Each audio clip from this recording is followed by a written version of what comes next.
Good evening, everyone. The time is now 7 o'clock. I will now call the November 27th, 2018 meeting of the Millcreek Township Board of Supervisors to order. Would you please rise and join us in the Pledge of Allegiance? I pledge allegiance to the flag of the United States of America and to the republic for which it stands, one nation, under God, indivisible, with liberty and justice for all.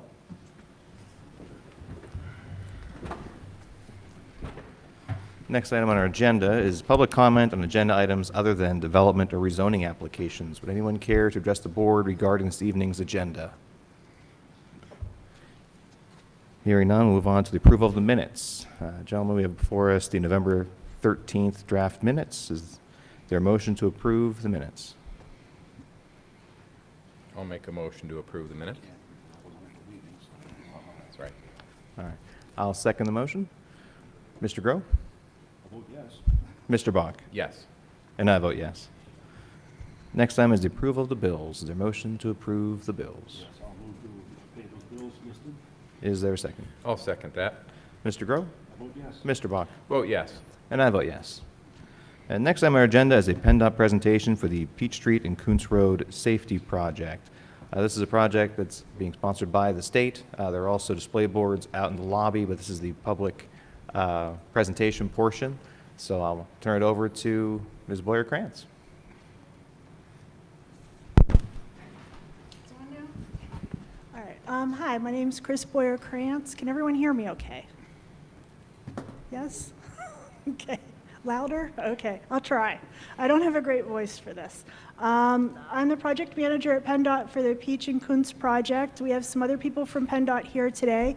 This is Tom McClelland here in the front. He's our design services engineer. Jill Harry handles our public relations, and Mark Ricard is with our environmental unit. This project for Peach and Kuntz is primarily a pedestrian improvement here in Millcreek. Oh, wait, I forgot where I was aiming.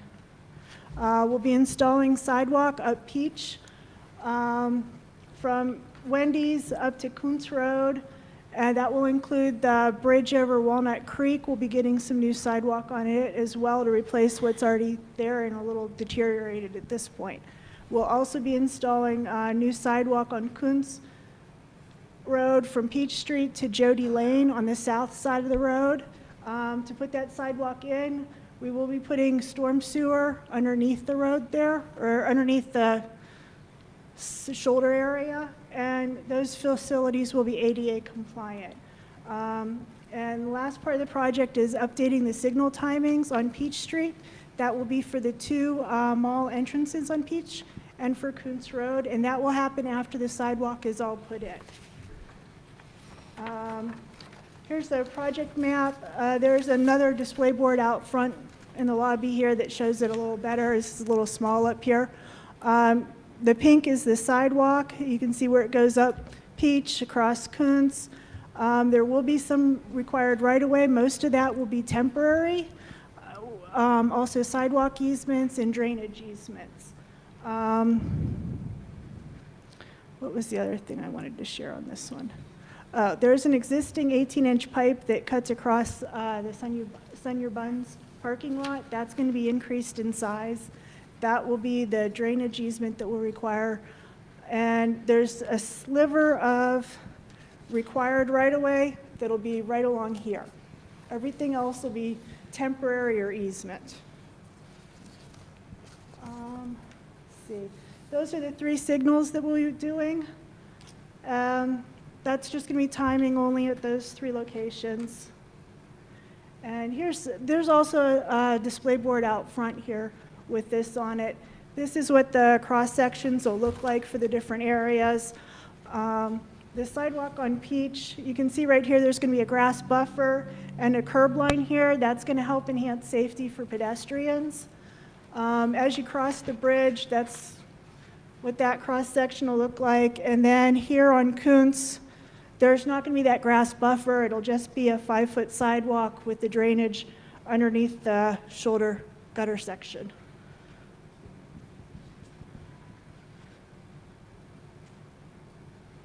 And Traffic control while the project's going on. Peach Street will be reduced to one lane of traffic in either direction. Kuntz Road, the traffic will be closed eastbound, and westbound will be able to continue as normal. There will be a detour for anyone from Peach, northbound or southbound, onto eastbound Kuntz Road further down outside the project limits. There will also be a pedestrian detour. That'll be on Peach Street only, and that's to help get access across that bridge area while we're doing the construction of the new sidewalk. Here's the detour map for, should have planned this a little differently, I guess. If you're on Peach Street and you need to get to Kuntz down here, if you're coming from the south, you'll do this. If you're coming from the north, you'll come down Washington Way there. It's misprinted there as Stewart on that, though. And did I skip one? All right, for Peach Street, that intersection on the side there is actually the mall entrance. So you'll be crossing by the South Mall entrance. We'll have some Jersey barrier along here to get you across. This right here is the bridge. So there'll be a temporary sidewalk basically across the bridge area on Peach, and then you'll cross back on the north side of Kuntz. And that'll be in place as long as the construction for the sidewalk across the bridge is going on. The design schedule, right now we're in preliminary engineering. Once we're done with the environmental process, then we'll be moving into final design. We expect that to be wrapped up by June of 2019, and then we'll have the project advertised. The plan right now is for construction of the physical improvements, such as the drainage and the sidewalk, to take place in 2019 with a few carryover items, such as seating along the sidewalk areas that might have to happen in the spring, and maybe a little bit of wearing of the pavement along the gutter line that's getting replaced. 2020, we do have some construction being shown as happening. That will be primarily the signal retiming at those 3 intersections. We don't want to have the traffic counts take place before traffic is normalized. And with Interchange Road being under construction and there's changes going on there, then once we advertise, they're going to have a short window to do traffic counts before we start a construction zone. So we want to make sure we've got the most accurate data possible. So that will happen probably in 2020 with the traffic counts and the retiming. And that's it. Any questions? Is it open for discussion? What you just discussed, is it open for discussion? Well, we've got comment forms, so, or we can discuss it here, either way. I mean, Well, just some ideas, as somebody that residents here, because I live on Cruise Road. And you're right, pedestrians walk single file instead of, I'm sorry, side by side instead of double down the road. And the worst part, I don't know how you do that. But when you do the sidewalk on the south side of the road, when you go further up, once you put the road up to the amount of apartments, I'm sorry, the community, what's reserved.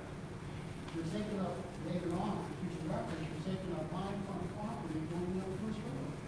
And there's across the street, not like my neighbors, but they've got more backyard property than I've got front yard property. Just don't know. So, I don't really care for that idea. Why don't you put the side on that? Why don't you have a turn off on Peach Street going to the right, like about 60, 70 feet or whatever on the south side, when you make a turn on the Coons Road, on the south side of Coons, when you go right, have a turning lane that goes off, because you're holding up traffic. Say somebody wants to turn right, they gotta wait for everybody and their brother to a straight line that goes north, until they get up to the light to turn. So that way they've got their traffic, like kind of off. Was it Coons Road? Correct. To make the road easier. Just slide up and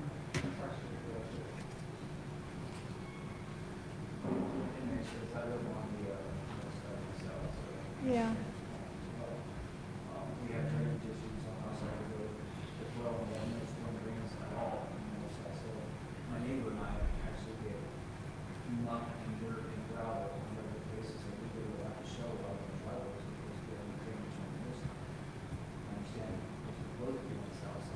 Yeah, with that intersection as well. I mean, it's the moving stuff. yeah. It's going to be a pain to plow, and wintertime also, for the sidewalks, because the plow truck, I don't know what it is, they must bring extra snow. Because I got, last year was crazy, crazy bunch of stuff, this deep, you know, I don't know, they must bring it. The choice to put it on the south side was kind of dictated by what right-of-way there was available, but also by the pedestrian generators. And when we looked at the uses in the area with that apartment complex, that kind of pushed us more towards the south with the project.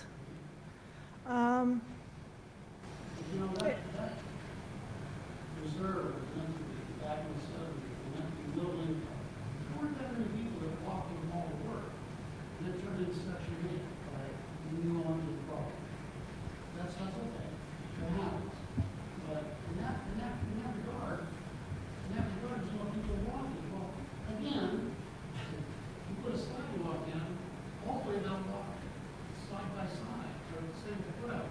What I'm saying is when they're on the road, you can't walk, they walk doubles. Yeah. You walk singles down the road in the wintertime. Yeah. Why end the project wait till next year, so we get a packer count of the people walking down that road? Or, I'm sorry, the drivers, that's the other issue, is the amount of drivers. Well, the ADT for the road itself isn't anticipated to change, I don't think, from the interchange road project. Not on Kuntz, it shouldn't be really affected that much. It's just to work out the timing of the signal as to how many seconds each phase has that the signal project's going to be looking at. A long time, still wonder, like, people like, oh, we're going to try and turn on the street.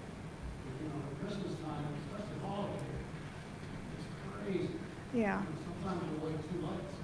Well, and signal timing is all going to be based off of normalized traffic, so not necessarily haulage.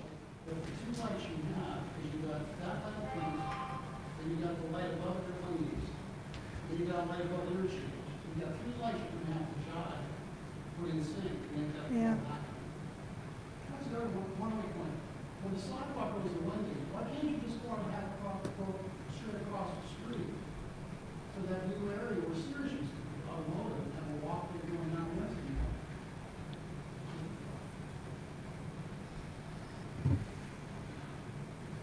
Where was the place you had, and then we get to the wall side? Right now, there's crosswalks at both mall entrances, so those will be reapplied under the project. So most people walk right across Peach Street, right there at Prince Road, and it's just a big mess. Right. And But they're not gonna listen to whatever you tell them to do, they're just gonna walk. See, most people honestly can't. right now, there's not adequate sidewalk in those areas for them to be walking on anyhow. And with the sidewalk, Way up to Wendy's, and then going across when they just walk across the street. Understand what I'm saying? yeah. Is it not whole plan, always doing pedestrian driven, there's nothing on that plan for an extra lane for cars? No, because it was looking at using existing infrastructure at the bridge, and that bridge width is based off of what's there right now. We're not adding additional beams or enlarging the bridge. And I think both a turning lane there and moving the sidewalk to the other side would both be major changes to that bridge itself.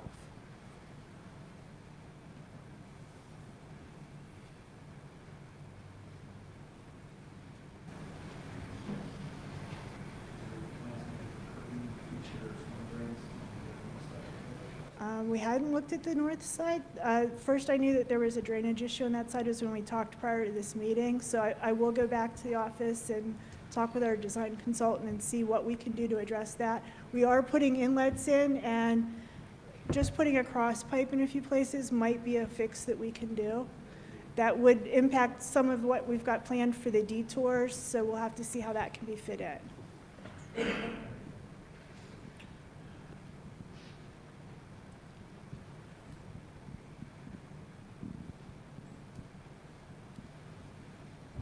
Anything from you guys? Any further comments from the board regarding the project? Just quickly, I think it's something that's long overdue. With 2 fatalities up there, that's not good. And not to mention how many close calls there have been up there, too. I understand the concerns of the neighbors up there. Of course, this is not something for the board to approve or reject either way. It is strictly a PennDOT project. It's just, it's a shame that it's taken this long, but it is finally getting done. And we hope to see it done here next year and the other improvements. So, that's just my perspective on it, and I think my colleagues agree. So, I think. Are there Yeah. other alternatives looked at? Like maybe put a bridge over that creek and go back by Wendy's there or whatever for a walkway? I know that had been discussed internally. Cost of construction. It wasn't, the project was advocated by the board to get this project funded by the state. And there are funding constraints at the state level for these kinds of projects. So in order to get anything done, it really was looked at, how can we convince the state to do this in the most cost-effective manner? So installing the sidewalk where the fatalities happened and improving some of the treatments on the bridge was really probably the best we could hope for with that. Right. Yeah. I think it really took a lot of pressure on our part onto PennDOT, and I think they finally understood what we were talking about, with the fatalities that occurred there. And that, that's a sad commentary. It takes 2 to die there.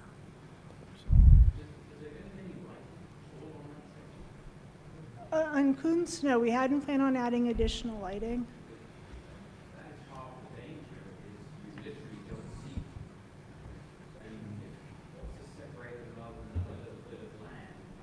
Well, there's going to be an 8-inch curb, and that acts as a physical barrier. Since most of the traffic is going parallel to that curb, it'll help redirect anyone.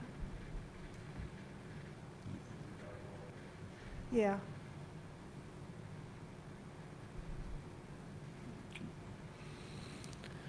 Well, folks, the officials from PennDOT will be in the building until, I believe, 8:30 or 9 o'clock Yeah. this evening. There are display boards out in the lobby if anyone would like to take a look at those and discuss with the officials while the board continues our meeting. If anyone would like to go out in the lobby and continue discussion with the state officials, please feel free to join them in the lobby now if you'd like. And we'll give a few moments for folks to do that.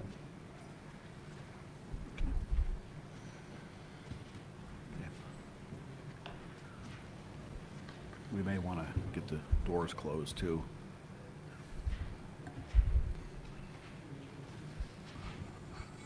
Get somebody to close the door.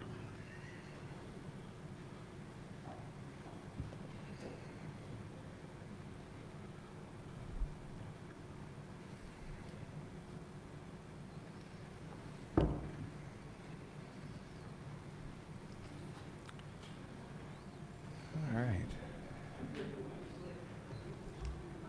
Mr. Waldron, would you mind closing the doors? Thank you.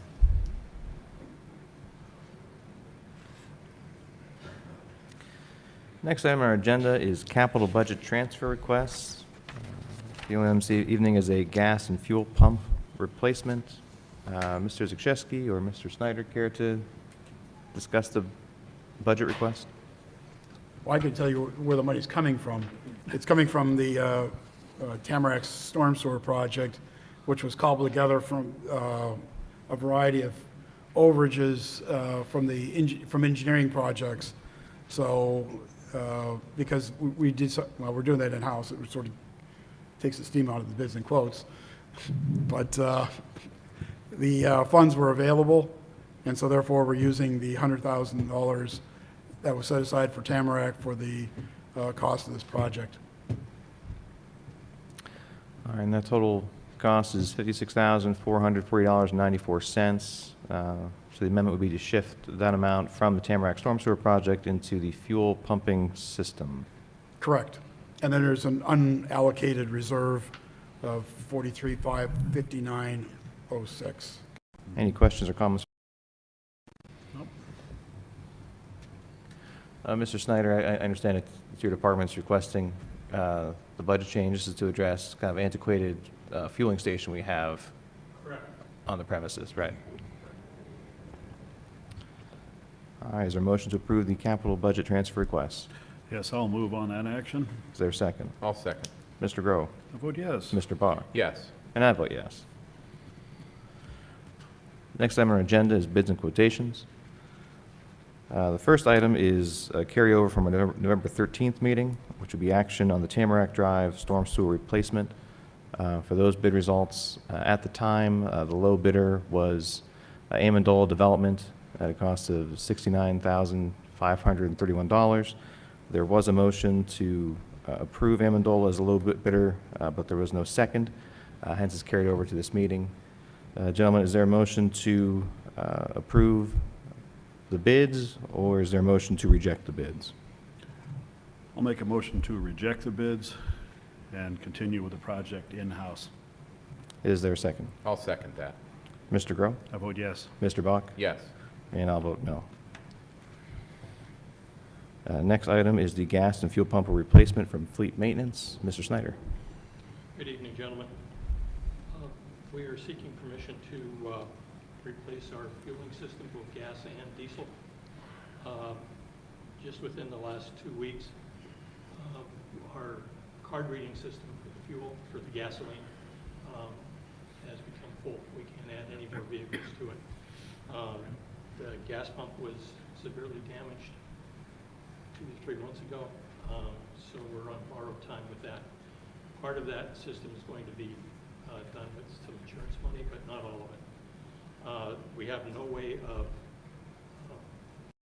keeping track of our diesel fuel. So we'd like to put a card reading system in there, and one of those pumps has died also. So we'd like to get started on this, and I think it would be a help all around to be able to track our fuel a little bit better, and any future thing that we may have coming down the road, we'll be able to keep track of that fuel also. Okay. So it would be my recommendation that we go with the pump doctor to replace our gas and fuel pumps and install a new card reading system at a cost of $56,440.94. Mr. Snyder, just to clarify, there were no other quotes on this product? This is done under the NJAP, which is kind of like a CoStarz. Okay. So we didn't have to do that. All right. Any further questions or comments from the board? Okay, just a clarification, Gary, this is everything but the fuel tanks under the ground. Correct. It's the wiring, associated wiring and the dispensers, new hoses, card reading. So in other words, if the tanks should go bad, which they're not supposed to, I don't think. So we have, those tanks were replaced and 20 years? fiberglass tanks were put in. Right, that's what I thought. So just want to make sure that's clarified for the record there. Yes. So, okay, thank you. Any other questions from the board? All right, is there a motion to approve the purchase of the new gas and fuel pump replacement system from the Pump Doctor Incorporated at a cost of $56,440? On action? Is there a second? I'll second. Mr. Grow? I vote yes. Mr. Bach? Yes. And I vote yes. Next item is emergency generator maintenance contract renewal from Public Works. Mr. Snyder. Comes from our building and grounds. We have an emergency generator on the lower floor, so that if pen light goes out, we can keep up our emergency services here in the building. We have a maintenance contract, preventive maintenance contract with Penn Power Systems we have since the generator was installed. We'd like to continue that for another 3 years. They have, like everybody else, all the software is can only be used by them. So we'd like to renew this contract for $1,159 a year and a grand total of $3,585 for the 3 years with Penn Power Systems. Any questions or comments from the board? I think we need to do it. Any questions? Mr. Shaw, you've reviewed the contract, you're comfortable with it?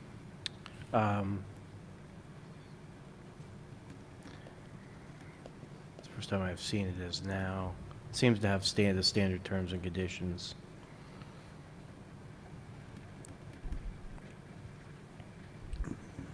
Yeah, it looks fine. All right, is there a motion to approve the maintenance agreement with Penn Power Systems for the emergency generator maintenance contract? Yes, I'll move on that contract. Is there a second? I'll second. Mr. Groh? I vote yes. Mr. Bach? Yes. And I vote yes. Next item is authorization to complete demolition contract for 5002 Cherry Street from our Code Enforcement Department. That's why you're here, Mr. Dixon. You guys couldn't make room for Caleb at the table? You had to make him sit in the audience? They would. What are you doing? They wouldn't let him sit with him. Well, now you have to state your name and address with it. Gentlemen, we'd like to get approval to complete demolition on the property of 5002 Cherry Street. It's for the demolition of a unsafe structure, accessory structure at that property. This is pursuant to the consent decree that you guys approved at the last supervisor's meeting. The quote that we have in hand is $2,200 for KC Transportation to complete this project by year's end and return that to a level ground. Okay. Any questions or comments from the board? Just quickly, is there any word on what's going to happen with the dwelling itself? I know this is for the From what I garage. understand, they intend on listing the dwelling Okay. once that garage is demolished. Okay. Just curious there. Thank you. And is the intention, now, the 2,000 that we're spending, that the intention is to put a lien on that property to recoup those costs, or is that? Yes, sir. We'll be putting a lien on the property for all costs associated with not only the demolition, but also legal services to assist us with that and with placing the lien. Okay. Any further questions from the board? All right, is there a motion to authorize the contract with KC Transportation Incorporated for the demolition of the garage located at 5002 Cherry Street at a cost of $2,200? Yes, I'll move to approve that demo contract. Is there a second? I'll second that. Mr. Groh? I vote yes. Mr. Bach? Yes. And I vote yes. Thank you. Thank you, Mr. Dixon. Next item is Millcreek Recycling Center repair contract from Public Works. Mr. Snyder. This would be retroactive. The beast that chews up the big logs out at the recycle center got jammed up and tore the clutch out of it. We are short one mechanic due to somebody transferring departments, and we also have one of our mechanics also working on one of the recycling center piece of equipment now. We hired Allen Heavy Equipment Repair. They do an awful lot of work for the surrounding townships. It's their specialty. So we hired him at $100 an hour with a not to exceed $4,000. And I move that we enter into an agreement with the Allen Heavy Equipment Company. Any questions or comments from the board? And this is to repair a specialized piece of equipment or part of the beast. Yes. You know, and The recycling center is going to run this all winter long. Yes. Get caught up. Okay, sounds good. All right. Any other questions? All right, is there a motion to approve the contract with Allen Heavy Equipment Repair? Cost not to exceed $4,000. Yes. Is there a second? Second. Mr. Grove? Vote yes. Mr. Bach? Yes. And I vote yes. Next item is request for proposal results for bank financing. This is Public Works, but I believe it's Mr. Zakrzewski. Yeah, it's actually the piece of equipment was going to be for the sewer department, Public Works. And we received two bids, one from Erie Bank and one from First National Bank. They were both for the stated amount of $425,000. Erie Bank quoted an interest rate of 3.785 fixed. There were some associated fees. First National Bank quoted 3.38% fixed with some associated fees. At this point, we are just making the announcement of the opening because we opened the bids at 2 o'clock on Tuesday before Thanksgiving. We haven't really had that much chance to analyze them in any detail or make a recommendation at this point yet. So Okay. hopefully for next meeting, we'll have a recommendation. All right, thank you, Mark. Thanks, Mark. Next is the presentation of the 2019 preliminary budget. Mr. Zakrzewski.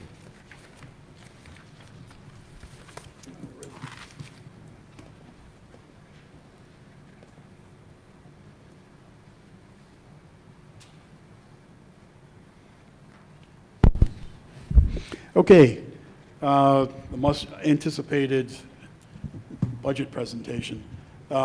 We started this process much earlier this year. Actually started it midsummer with getting the department directors to start thinking about planning for capital and expense planning for 2019. Through this process, there were preliminary information submitted, and from that, it's been pulled together into this preliminary budget, which I will now present. Maybe. Yeah. There we go. The general fund budget. One thing I will say, this year, the budget presentation is a comprehensive budget. We've got the general fund, which is essentially the operating fund of the township. We've got the sewer fund, which is an enterprise fund. It's like a business.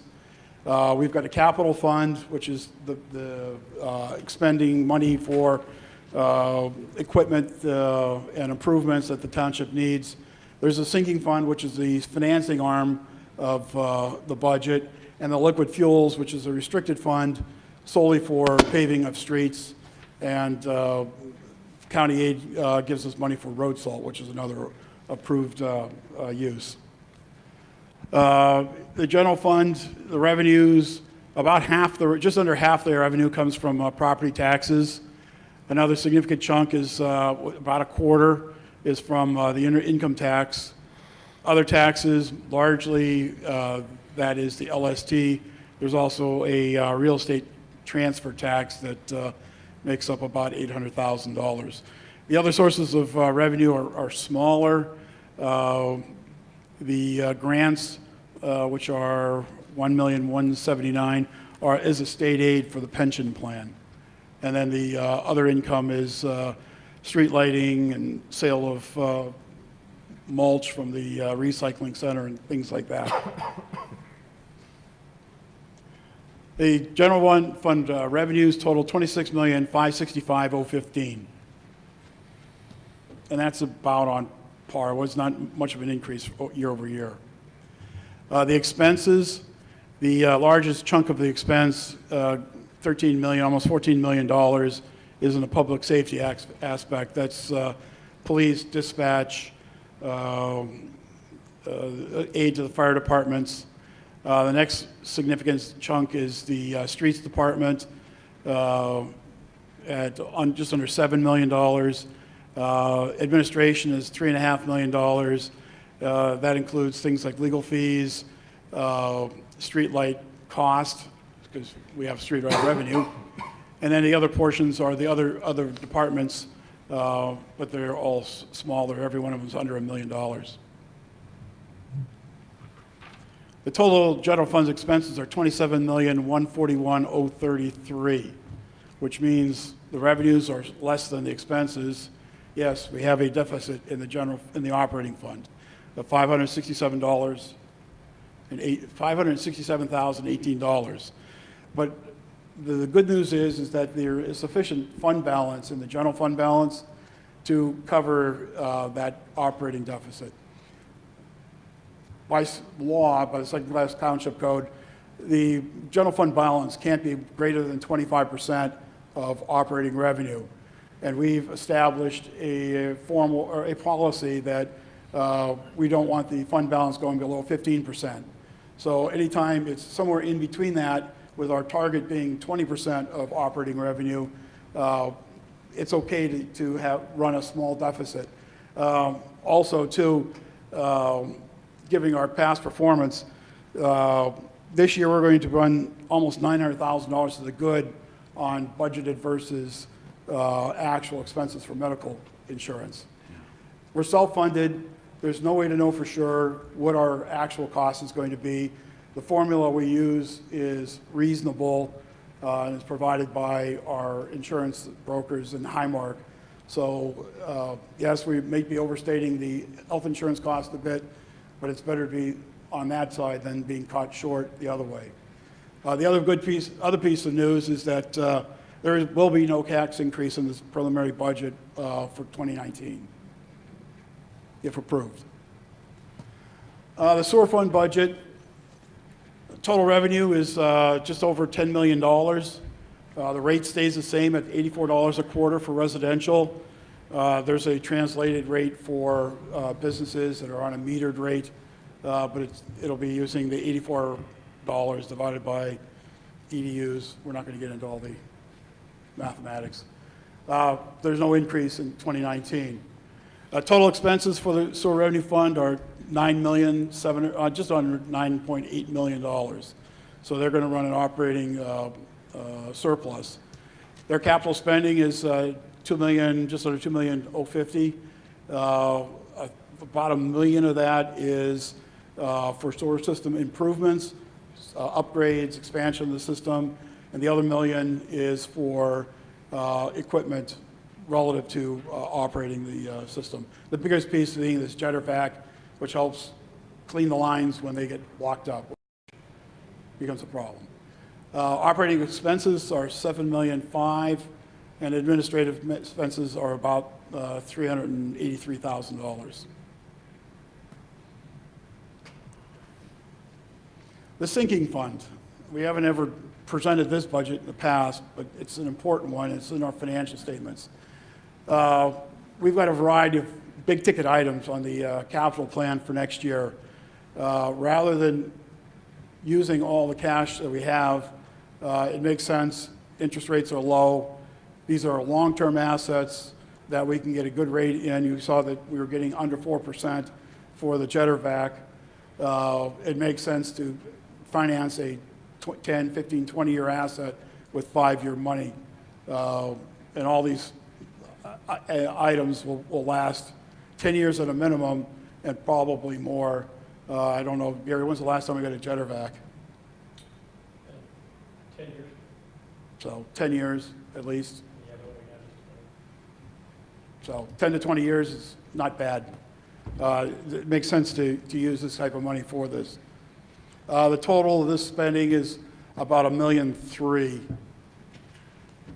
The debt service for this year is $185,000, and for next year it'll be just under $292,000. The difference is we're not going to have acquired all those loans at the same time throughout the year.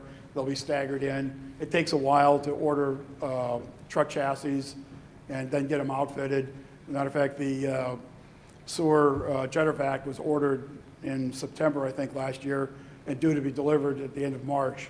So they're a fairly long lead time item.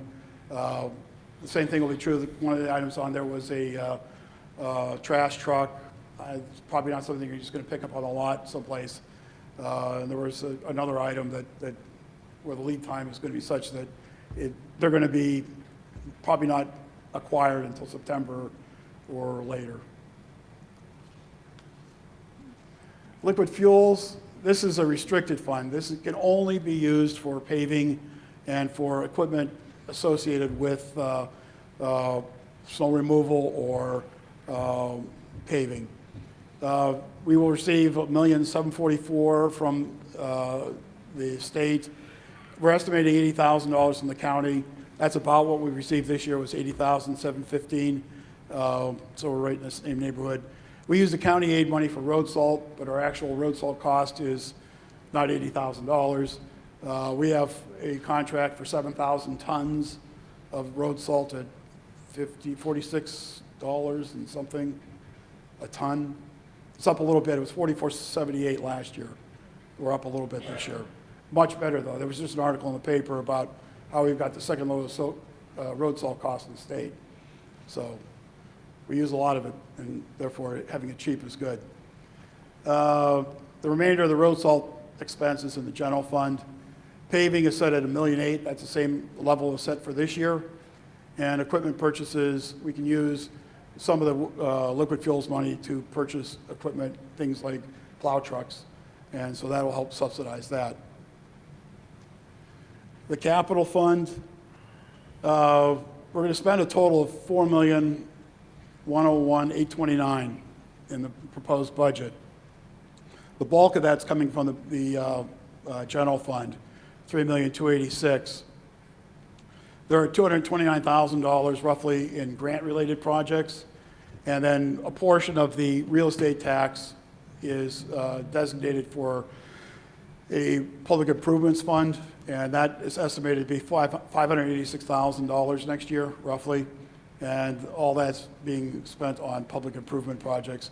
There's a definitive list that breaks these out by project attached with the budget narrative, rather than having 1,000 numbers on the screen.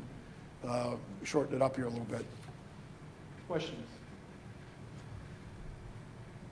Questions from the board? Looking good.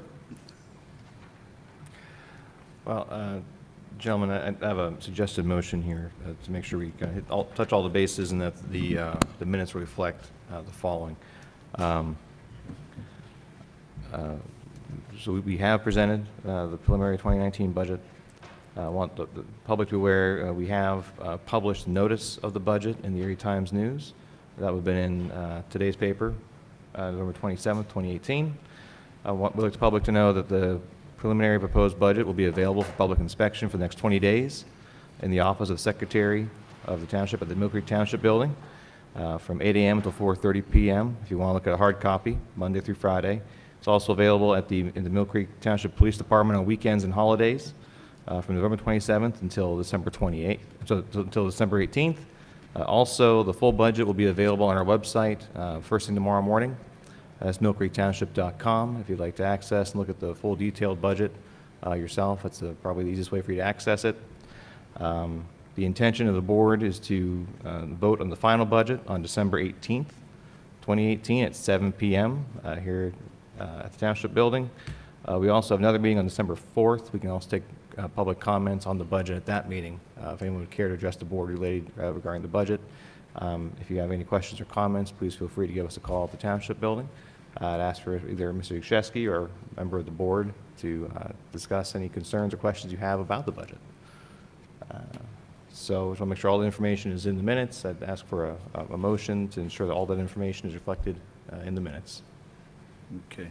You're looking for a motion, or did you make the motion? I did not make the motion. Okay, I'll make that motion. Is there a second? I'll second. Mr. Groh? I will vote yes. Mr. Bach? Yes. And I vote yes. Cheryl, if you could please ensure that's included.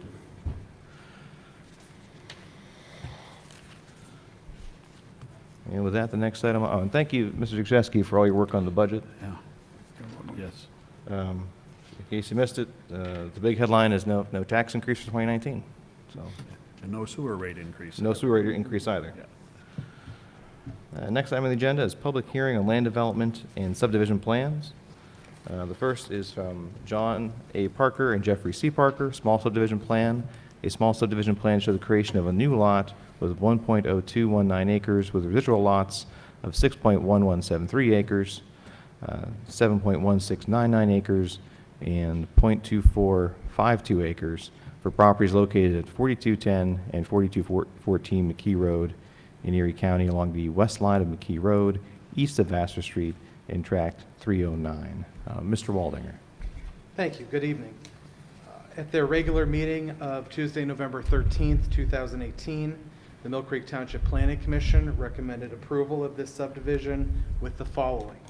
A requirement to indicate the dimensions on the Mylar for the existing buildings and the index number on the triangle parcel, which is 435008.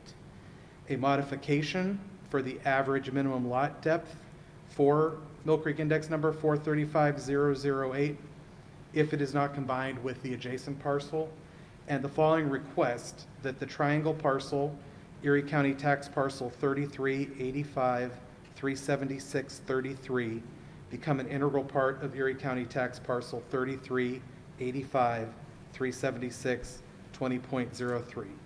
And I do have to note that since the Planning Commission held their meeting, the surveyor for this subdivision has taken care of those requirements and given us a new Mylar with the dimensions and the proper label for the lot. Okay. What about the request regarding the triangle parcel? No, that was not addressed. Okay. Is someone present to speak in favor of this small subdivision plan?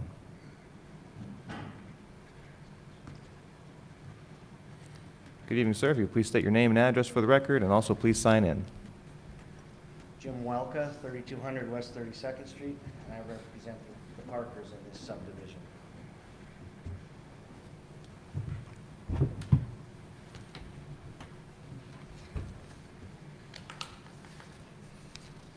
The reason we don't want to combine that tax parcel, I'm talking about the triangular shaped one, with the bigger parcel, is the fear that the tax assessment would increase significantly on John Parker's parcel.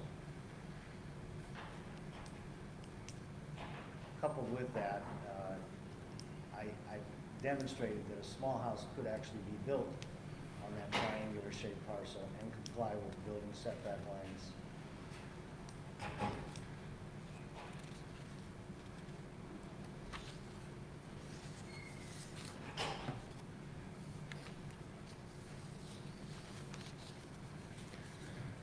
Mr. Walding, I understand that the Planning Commission made this request regarding that parcel, but the request is based on, if I'm not mistaken, as submitted, it would be a violation of the saldo.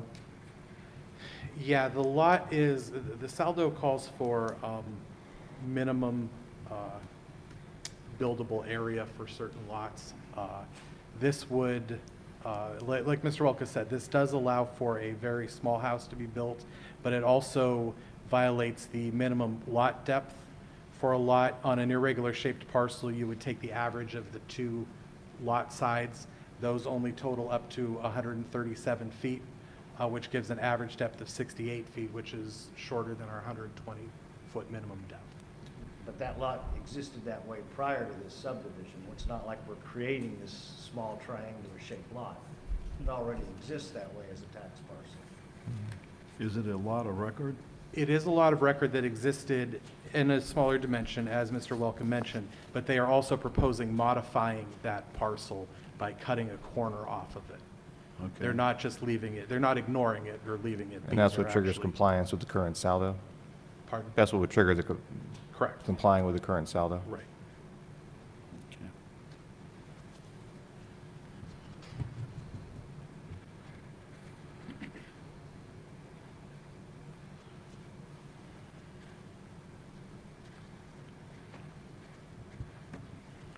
Well, Mr. Welka, I guess,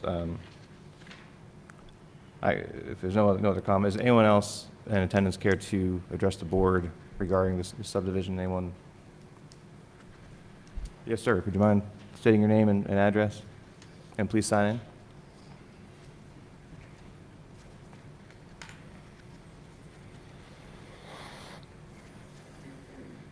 John Parker, 4214 McKee Road, your EPA 16506.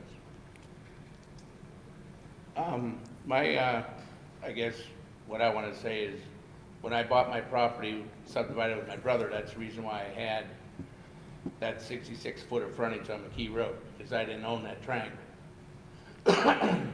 Since then, I bought the triangle. Now my nephew wants to build a lot, which I want to give him that 66-foot of frontage, but to do that, I need 66 or 6-foot of frontage, 60-foot of frontage out of that triangle on the end, which isn't going to change anything with that triangle. So, I mean, I guess what you're going to do is you're getting a tax base of $5,000 plus a year from me creating that piece of property, and I'm not changing anything with that triangle, but taking 60 foot of the end, which is useless anyways. So it's not changing anything with the piece as it is existing. And this was actually before they were giving me the 30 foot of Vassar Road, which, as far as I know, I don't even own anyways. Any question? So, I'm sorry. I mean, I guess what I'm saying is I'm just giving them my 66 foot because I had to do that to subdivide my house. But since then I bought that triangle, and I'm just taking 60 foot of useless off that triangle, and it's not really changing anything, but you're going to gain 5,000 plus tax basis on the piece of property my nephew's getting.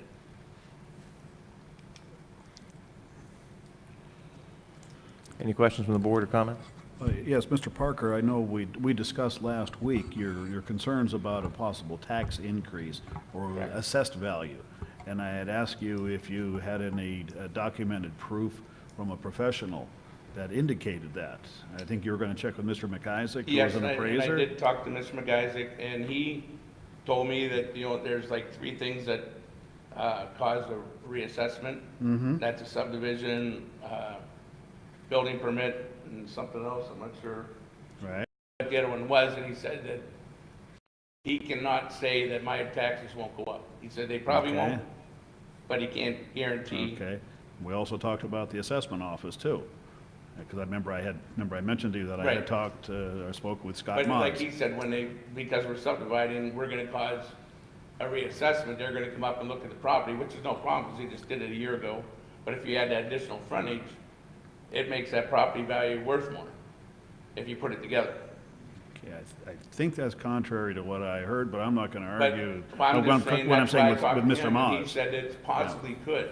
Okay. Not saying it would. Possibly. Okay, well, And once it Possibilities. does, you can't reverse it, so. right. I'm not really doing, like I said, Okay. I'm adding 5,000 plus to the Okay. tax bases. Okay. Now, I heard the words useless property, and yet at the same time, we're talking that this has some value to it. I'm not sure, I'm not trying to be playing word semantics here with you, sir, but and as I told you in our prior conversation, and I also told Mr. Welke, if there's proof that this is going to cause this sort of effect, I might be able to listen to you there, but I Well, haven't. Bobby's here to Okay. pretty much reiterate what I said, and he's. Okay, on the I know, assessment Mr. board. McIsaac, yes. I'm just curious, is anybody, I'm glad to answer any questions you have. well, I don't know, should we take just verbal comments Well, from a professional, or? If you like, Mr. Groh, I can tell you, sir, personally, I mean, Yeah, my position is enforcing the saldo as it's written, and the Yeah. tax implications won't impact my decision. But if you'd like to same here, but I just want to give this man his opportunity to present his case, not that there's a case to be made, but as I said, I don't react to possible fears. I need to have proof. I mean, And worst that's what I'm scenario- asking for, worst sir. scenarios, I'll put it together, but I'm just, he's telling me Yeah. that when apparently there's Rita's a tax. person. Yeah, and Yeah. that would He said- happen regardless of. Yeah. Right. The He said subdivision if has, she comes out and sees that additional frontage, yeah. my Yeah. taxes value, my property value is gonna be higher, Yeah, which would make my property taxes go up. yes. Well, as Mr. McIsaac indicated to you, there's 3 different things that cause reassessment, and values to go up. And we know what those are. Pardon me, I'm trying to find the plot plan here. I missed it there. There Well, we yes, go. sir, I'd be happy to entertain your commentary, but please step Yeah, to the please come podium forward, Mr. and McIsaac. state your name and address and sign in for the public record. Yeah.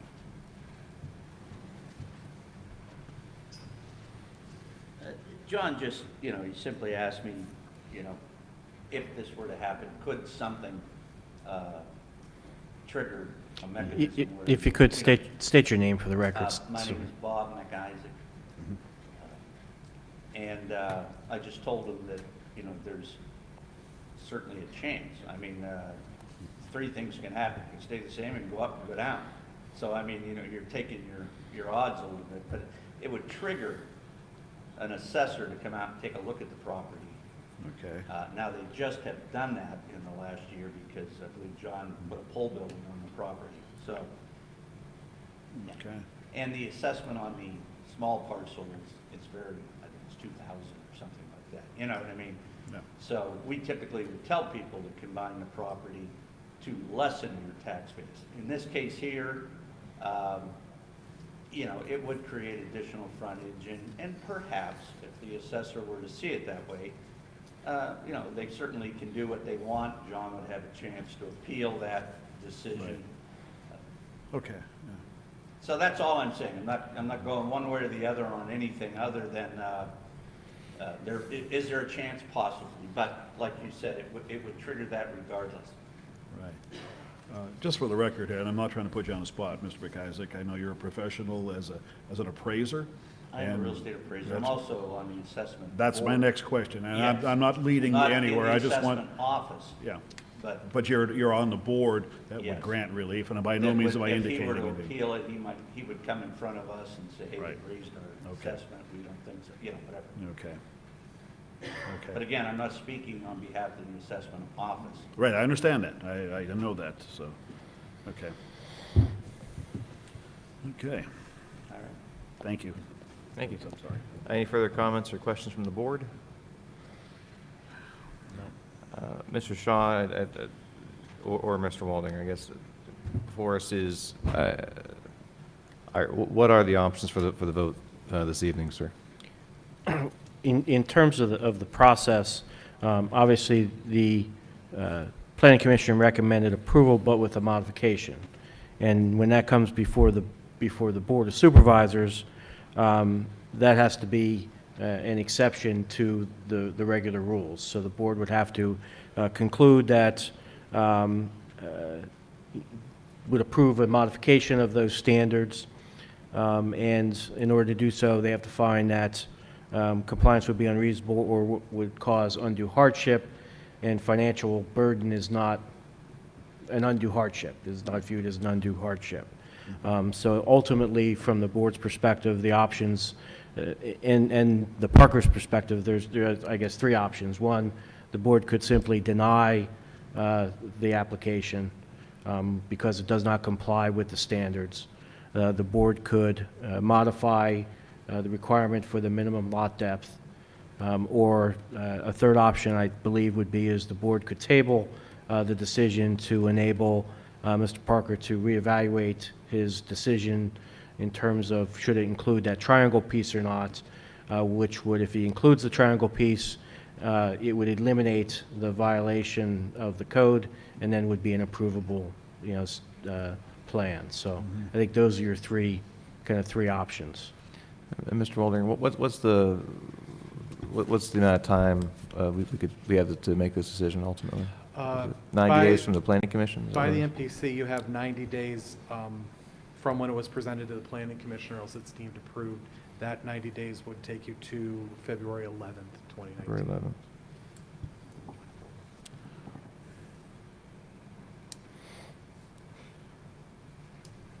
Cheryl, do we have a final meeting schedule for 2019 established yet?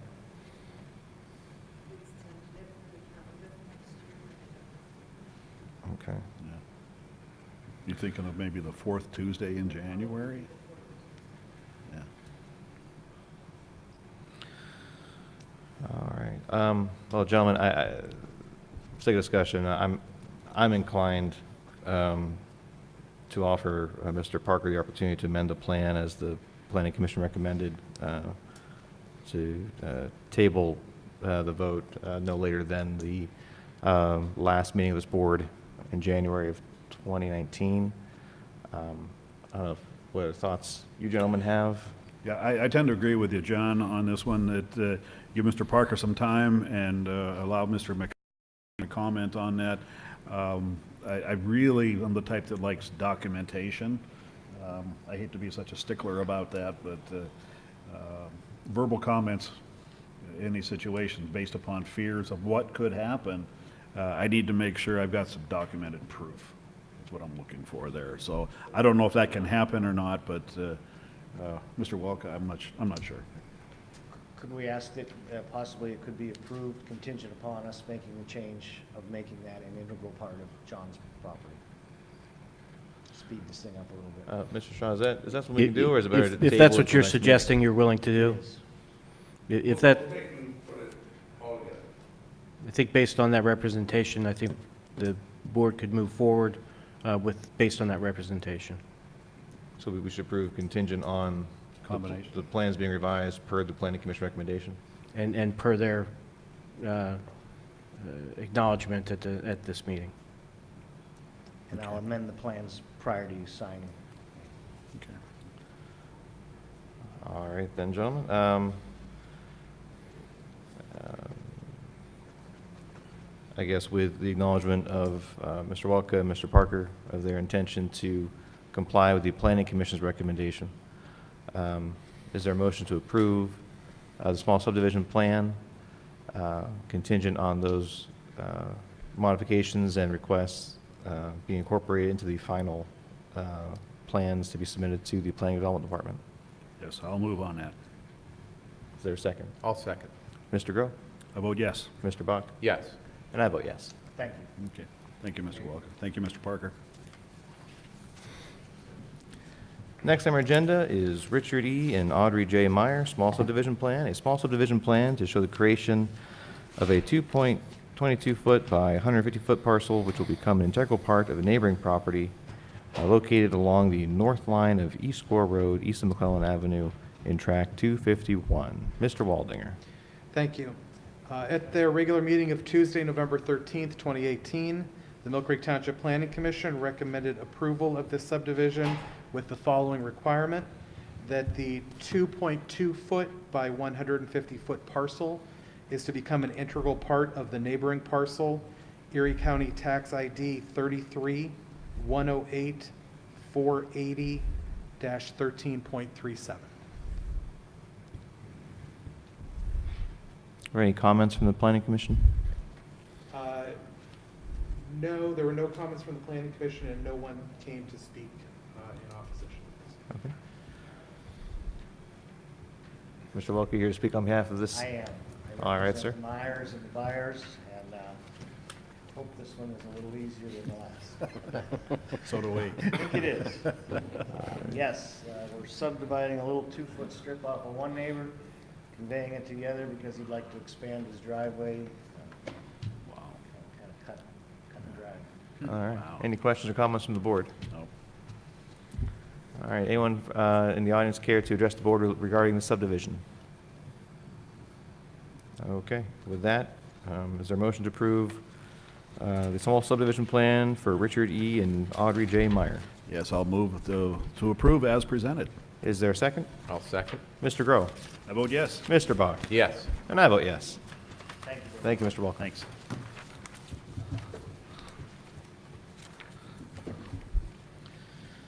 Next item on our agenda is ordinance 2018-9, an ordinance of the Township of Millcreek, Erie County, Pennsylvania, prohibiting parking or standing of vehicles along both sides of Cider Mill Road from Henderson Road to 130 feet west of Bell Valley Elementary School driveway. This was announced at a previous meeting that we were considering this ordinance, approval of the ordinance. Any questions or comments from the board? None from me. No, sir. Would anyone from the audience care to address the board regarding this ordinance? Okay, with that, is there a motion to approve ordinance 2018-9? Yes, I'll move to approve that ordinance as drafted. Is there a second? I will second. Mr. Groh? Yes. Mr. Bach? Yes. And I vote yes. Next item is new and proposed ordinances under review. Ordinance 2018-10, Volunteer Service Tax Credit Program. Mr. Shaw. Yes, we had mentioned this at the last meeting, and since then it has been published on our website as well as in the Erie Times. It's an ordinance to allow earned income and property tax credits for volunteer firefighter and EMS personnel of the Millcreek entities. It's authorized by Act 172 of 2016, and it proposes that an earned income tax credit of up to $1,000 and a real estate tax credit of 20% could be taken by those volunteers, assuming they meet certain criteria that are spelled out in the ordinance. The ordinance requires a 30-day notice period, which will be met such that the supervisors will be able to vote on this ordinance at the December 18th, 2018 meeting. Any questions or comments from the board? None from me. Anyone in the audience care to address the board regarding this proposed ordinance? All right, thank you, Mr. Shaw.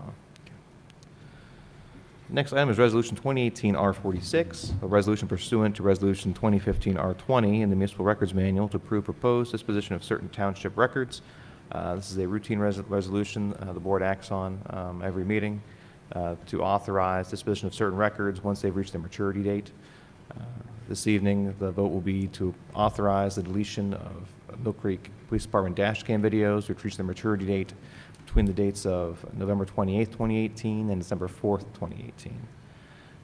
Any questions or comments from the board? Is there a motion to approve Resolution 2018-R46? Yes, I'll move on that resolution. Is there a second? I'll second. Mr. Groh? I vote yes. Mr. Bach? Yes. And I vote yes. Next item is Resolution 2018-R47, a resolution by the Board of Supervisors of Millcreek Township, Erie County, Pennsylvania, to approve the November 7th, 2018 amendments to the bylaws of the Erie Area Council of Governments. Mr. Groh, any comments on the resolution? Yes, I'll be very quick on this. This is a resolution to the bylaws that allows appointed officials in certain municipalities to act on behalf as representatives of that municipality in reference to COG matters. And it had been that only elected officials could hold that position of being a delegate to the COG. There are some municipalities that, for one reason or another, maybe their township secretary or borough secretary is the highest appointed official, and it is more convenient for those municipalities to have that person go and represent them. So that's what this is all about, this resolution So this here. amendment, we could send Matt or Gary instead, is that what you're saying? We could do that, yes. Cheryl? You know, or Cheryl, actually, Cheryl is the township secretary. Mark? That could happen. I you mean, know. COG meetings are lively. We'll talk about this at There's reorganization often in food there, January. guys, so we can send you guys instead. They're very interesting meetings, Cheryl, don't worry. So anyway, that's what it's all about, and with that in mind, if you don't mind, I'll make the motion to approve that resolution. All right. Is there a second to approve Resolution 2018-R47? Sure, I'll second that. Mr. Groh? I vote yes. Mr. Bach? Yes. And I vote yes. Next item is Resolution 2018-R48, a resolution to approve the annual budget of the Erie Area Council of Governments for the calendar year ending December 31st, 2019. Yep. Mr. Groh? Yeah. Once again, this is a COG matter here that all the member municipalities of the COG must approve the budget at their own municipality to help support this Council of Governments. And for the year of 2019, the proposed budget has a total of $94,855 is what is figured for their budget expense for this year. Okay, and then also commits the township to a share of $16,391. Right, yes, I'm sorry, I should have got to that point there, yeah. So, and anyway, in that same light there, I'll make that in the form of a motion to approve that resolution, Resolution R48. Is there a second? I'll second. Mr. Groh? I vote yes. Mr. Bach? Yes. And I vote yes. Next item on the agenda is the Millcreek Township Sewer Authority assignment agreements and transfer approvals. Mr. Shaw. Yes, this is, there are a series of agreements that need to be approved as part of the transfer of the assets of the sewer authority to the township. We'll have a series of these agreements, I think, over the next couple of meetings. These are the first ones to be completed and done. The first agreement is an assignment agreement which relates to the railroad licenses that are held by the sewer authority. We've identified 12 licenses and amendments that have been held by the sewer authority, and this agreement reflects the assignment of those licenses by the sewer authority to the township. These are licenses that do require consent for assignment from the railroads, and that process is underway. And the sewer authority has approved and signed this agreement, and I would recommend that the Board of Supervisors approve this agreement, authorize the chairman to sign. Okay. Most of the attachments to the agreement are the actual licenses, or all the attachments to the agreement are the actual licenses that are being transferred. Okay. Any questions or comments from the board? Mark, as you indicated, this is just one of many that we will be dealing with We'll have next month. several more over the next Yeah, couple okay. meetings before the end of the year to kind of wrap up all the various asset Okay. transfers, and as the sewer authority is going through their files and finding new things, and hopefully we'll be able to wrap everything up before the end of the year. But we've been moving forward, and they've been very cooperative in pulling things together, and you know, they've got 60 or 70 years of history. They're trying to find things, and they've done a pretty good job so far of finding stuff. So. Okay. Okay, is there a motion to approve the assignment agreements and transfer approvals? Yes, I'll move on that. Is there a second? I'll second. Mr. Groh? I vote yes. Mr. Buck? Yes. And I vote yes. The second agreement for approval is an assignment and assumption agreement that relates to various contracts and agreements that have been entered into by the Sewer Authority that don't need a consent to assignment. The list is attached as an exhibit to this and includes there are various transportation agreements between the Sewer Authority and other sewer systems, financial security agreements, private sewer agreements, and developer agreements. These contracting parties simply receive a letter notifying them of the assignment, and the Sewer Authority, as with this one, has approved and signed this agreement as well. Any questions from the board? None from me. Is there a motion to approve the assignment and assumption agreements? Yes, I'll move on that action. Is there a second? I'll second. Mr. Groh? I vote yes. Mr. Bach? Yes. And I vote yes. The third agreement is an agreement to assign the accounts receivable, claims, and liens.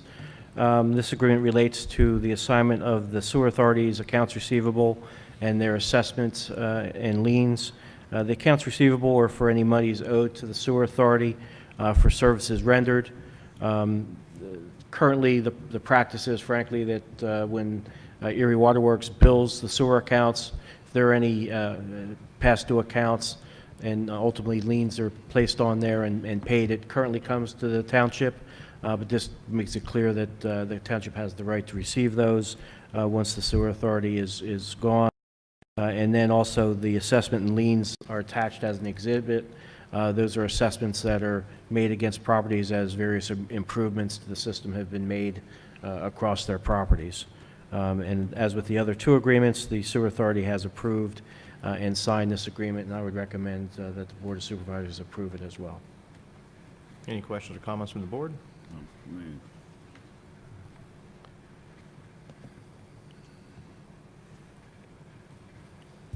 All right, with that, is there a motion to approve the agreement to assign accounts receivable, claims, and liens?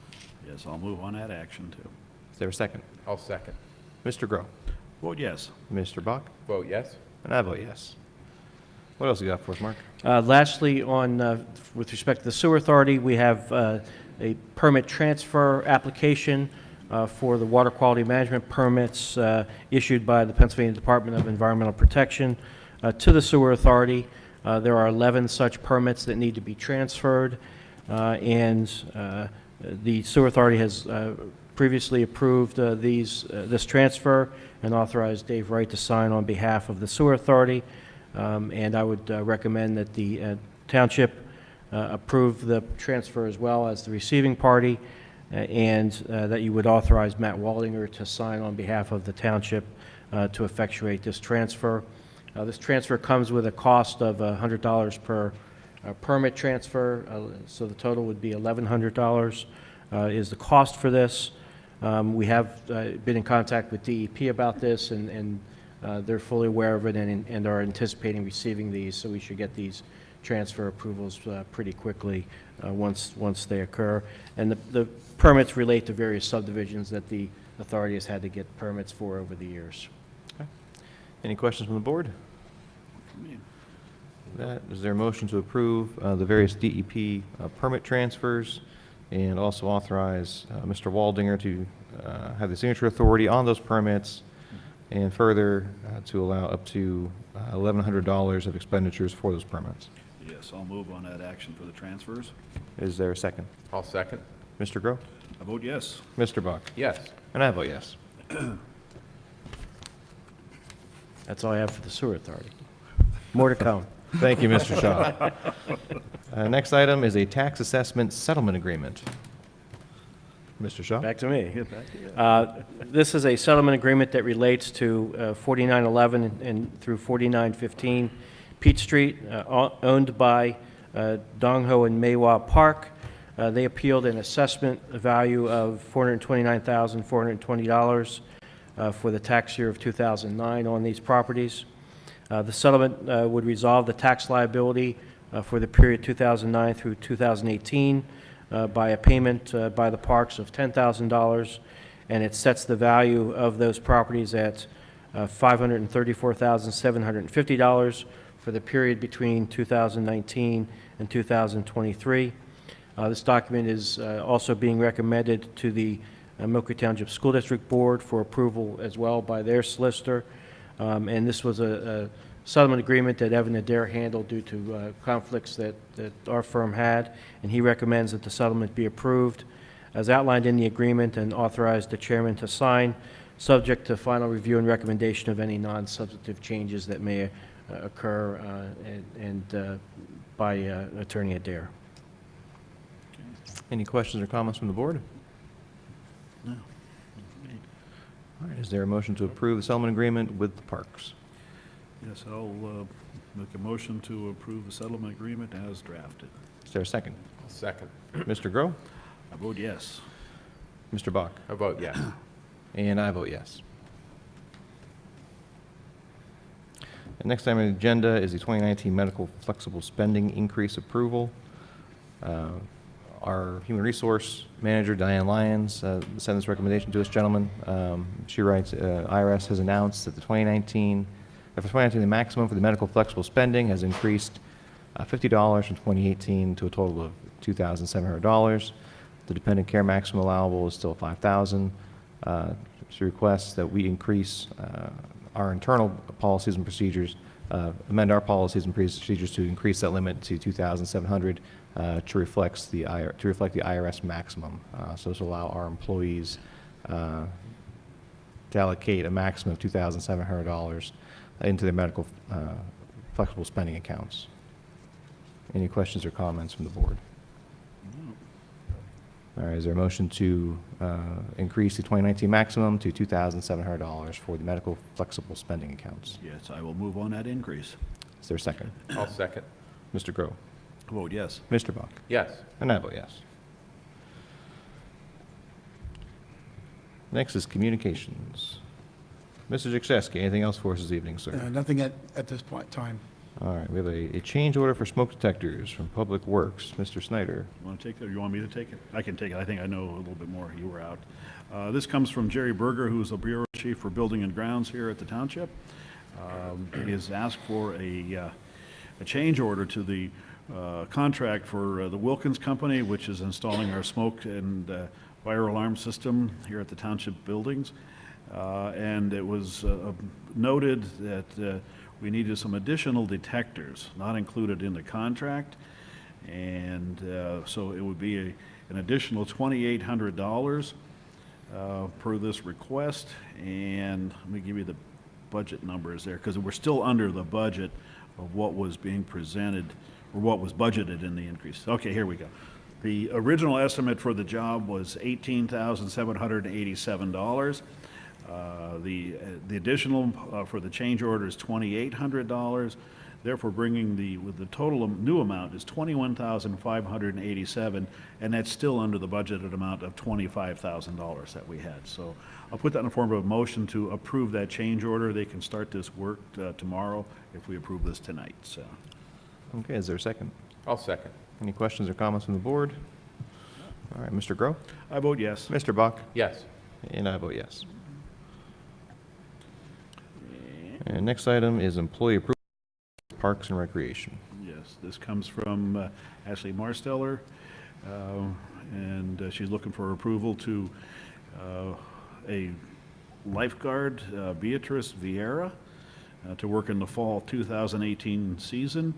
Obviously, it's at the McDowell High School swimming pool, and she would like to help cover this. Beatrice Vieira would like to help cover some shifts at the pool during this fall session. So put in a form of a motion to hire her on as a lifeguard for the fall session. Is there a second? I'll second. Mr. Groh? I vote yes. Mr. Bach? Yes. And I vote yes.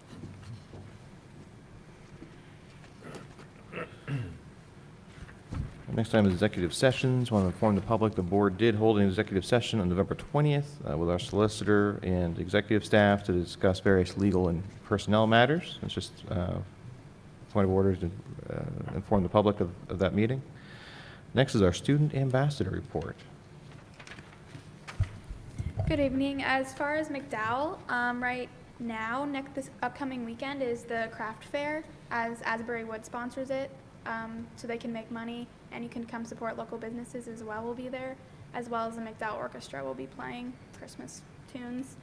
And the weekend after, December 6th, that weekend, it starts Thursday, is Oklahoma, which is the musical the Center for Performing Arts is putting on. In addition to that, the 8th is the ACTs, which is the last standardized testing of this fall season for applicants to college. And Shane's not here, but speech and debate did very well this previous weekend. They were in Chicago. He qualified as well as a few other students. And in the next 2 weeks, they're going to be going to Princeton, so wish them luck. That's all I have for today. Excellent. That's good. Thank you Great very news. much. Thank you. Mr. Shaw, anything additional for the board this evening? Just real quick, I'm happy to announce that the project at Wolf Run Drive is near completion, and the residents who were displaced should be returning to their home this week. Excellent news. Great news.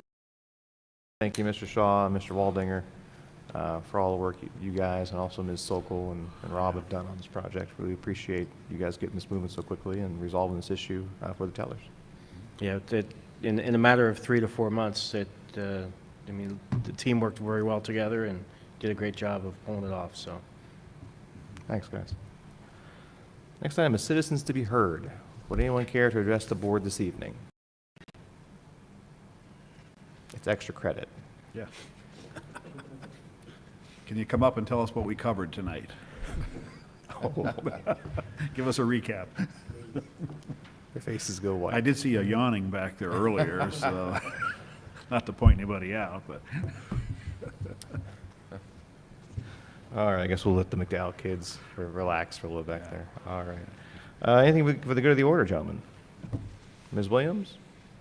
All right, with that, is there a motion to adjourn at 8:20? yes, I'll move. Is there a second? I will second. All right, we are adjourned. Thanks, everyone. Have a good evening. If there are any students that didn't get their papers signed, please come forward now.